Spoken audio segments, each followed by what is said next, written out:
नमस्कार। मैं हूं सुनील बॉबी और आप इस समय देख रहे हैं अपना खास कार्यक्रम खबर बिहार।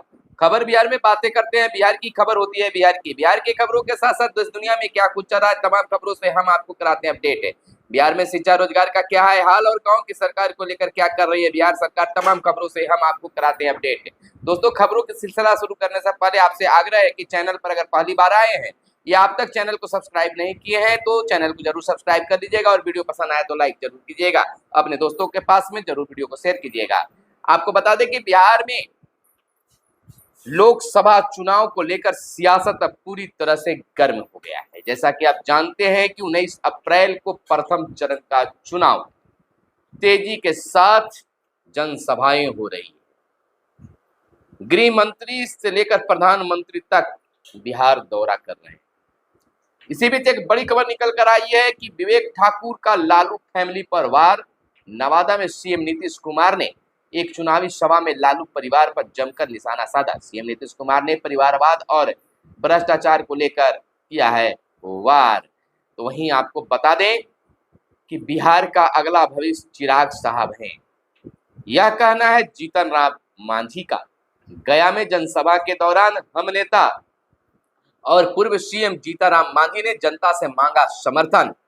किस संजोग की करने लगे बात, चिराग पासवान के लिए दिया बड़ा बयान। कहा बिहार का अगला भविष्य है चिराग साहब। निर्दलीय नहीं, बीएसपी के सिंबल पर काराकाट लोकसभा सीट से चुनाव लड़ेंगे पवन सिंह। सियासी गलियारों में इस बात की चर्चा हुई है आम कि सुपरस्टार भोजपुरी गायक भोजपुरी स्टार पवन सिंह काराकाट लोकसभा सीट से निर्दलीय नहीं बल्कि बीएसपी के सिंबल पर चुनाव लड़ सकते हैं। हालांकि अधिकारी की इसकी घोषणा फिलहाल नहीं हो पाई है, यह सूत्रों के हवाले से खबर बताई जा रही है। इधर बिहार के उप मुख्यमंत्री सम्राट चौधरी की तेजस्वी यादव को नसीहत। उप मुख्यमंत्री सम्राट चौधरी ने कहा, जब रामनवमी और नवरात्र चल रहा हो तो इन चीजों से परहेज करना चाहिए। लालू प्रसाद ने अपने बेटों को क्या सिखाया है या लोग आम लोगों को चिढ़ाना चाहते हैं? तो यह बड़ी बात कह दिए है। मछली खाने को लेकर यह बात कही गई है। तो वहीं चाचा जी तो पलट गए, भाजपा वालों ने उन्हें हाईजैक कर लिया। हम लोग दोबारा भाजपा को लात मारकर आए थे तो हमने फिर से उनको मुख्यमंत्री बनाया। बिहार के पूर्व उप मुख्यमंत्री और राजद नेता तेजस्वी यादव ने जनसभा को संबोधित करते हुए औरंगाबाद में नीतीश कुमार और भाजपा पर जोरदार हमला बोला है। तो वहीं चुनावी ड्यूटी के लिए महिला शिक्षकों को बूथ का ऑप्शन, यानी कि कहा जा सकता है कि जिले के सरकारी स्कूलों के महिला शिक्षक कर्मियों की ड्यूटी मतदान केंद्रों पर ऑप्शन के आधार पर लगेगी, लेकिन ऑप्शन में उनके आवास के नजदीकी मतदान केंद्र शामिल नहीं होंगे। लोकसभा चुनाव में सरकारी स्कूलों के पूर्व शिक्षक कर्मियों की तरह ही महिला शिक्षक कर्मियों की भी ड्यूटी मतदान केंद्रों पर पीठासीन पदाधिकारी एवं मतदान पदाधिकारी के रूप में लगती है। रही बात पटना जिले की, तो जिले में इस सरकारी स्कूलों के पूर्व शिक्षक कर्मियों की तरह ही महिला शिक्षक कर्मियों की ड्यूटी भी मतदान केंद्रों पर पीठासीन पदाधिकारी एवं मतदान पदाधिकारी के रूप में लग रही है। तो वहीं जहां से 10वीं पास की वहां इंटर नामांकन में दी जाएगी प्राथमिकता। बिहार के सभी +2 स्कूल में 11वीं इंटर यानी कि 11वीं इंटर में नामांकन के लिए ऑनलाइन आवेदन भरने की प्रक्रिया जो बीते दिन से शुरू हो गई है। छात्र वेबसाइट पर जाकर 20 अप्रैल तक आवेदन फॉर्म भर सकते हैं। छात्र नामांकन के लिए पंजीयन करते समय न्यूनतम 10 या अधिकतम 20 शिक्षण संस्थानों का चयन कर सकते हैं। परीक्षा समिति ने कहा है कि वैसे संस्थानों में जहां 12वीं की पढ़ाई के साथ साथ 10वीं की भी पढ़ाई होती है, वहां से सफल होने वाले छात्र यदि इंटर की पढ़ाई के लिए विकल्पों में अपने विद्यालय जहां से 10वीं की परीक्षा उत्तीर्ण की है का नाम दिया है तो ऐसे मामलों में उन छात्रों को संस्थान में नामांकन के लिए प्राथमिकता दी जाएगी। तो यह बड़ी बात है छात्रों के लिए। वहीं समग्र शिक्षा अभियान पर खर्च होंगे 7,930 करोड़ रुपए। केंद्र और राज्य के संयुक्त अप्रूवल को बोर्ड ने दी है खास मंजूरी। भारत सरकार के department of school education of literacy ने बिहार में समग्र शिक्षा अभियान संचालित करने वित्तीय वर्ष 2024-25 के लिए कुल करीब 7,930.9 करोड़ रुपए मंजूर किए हैं। यह पिछले वित्तीय वर्ष की तुलना में कुछ कम है। तो वहीं अगली बड़ी खबर बता दें हम आपको कि अपीलीय प्राधिकार में अब स्वीकार किए जाएंगे नए वाद। राज्य अपीलीय प्राधिकार में अब पहले की तरह ही नए वाद स्वीकार किए जाएंगे। इससे संबंधित आदेश राज्य अपीलीय प्राधिकार के सचिव अशोक कुमार सिन्हा के हस्ताक्षर से जारी किए गए।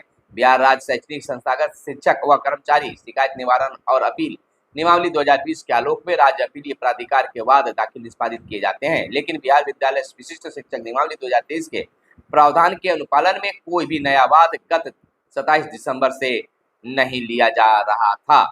वहीं हम आपको बता दें कि आईपीएल की तर्ज पर क्रिकेट के जरिए वोटरों को जगाएगा अब निगम। इंडियन वोटर लीग यानी आईवीएल का आयोजन करेगा पटना नगर निगम।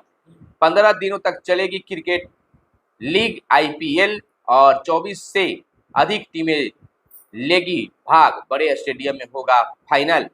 पटना साहिब लोकसभा क्षेत्र में मतदान प्रतिशत की भी बातें की गई है। शहरी क्षेत्र में मतदान प्रतिशत कम होता है, इसको भी आगे बढ़ाने की प्रक्रिया तेज की जा रही है। वहीं एक बड़ी बात स्कूली व्यवस्था में निकलकर सामने आई है कि बेंच डेस्क टूट रहे हैं।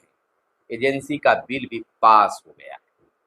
बता दें कि स्कूलों में बेंच डेस्क की आपूर्ति तो कर दी गई, पर गुणवत्ता पर सवाल खड़े हो रहे हैं।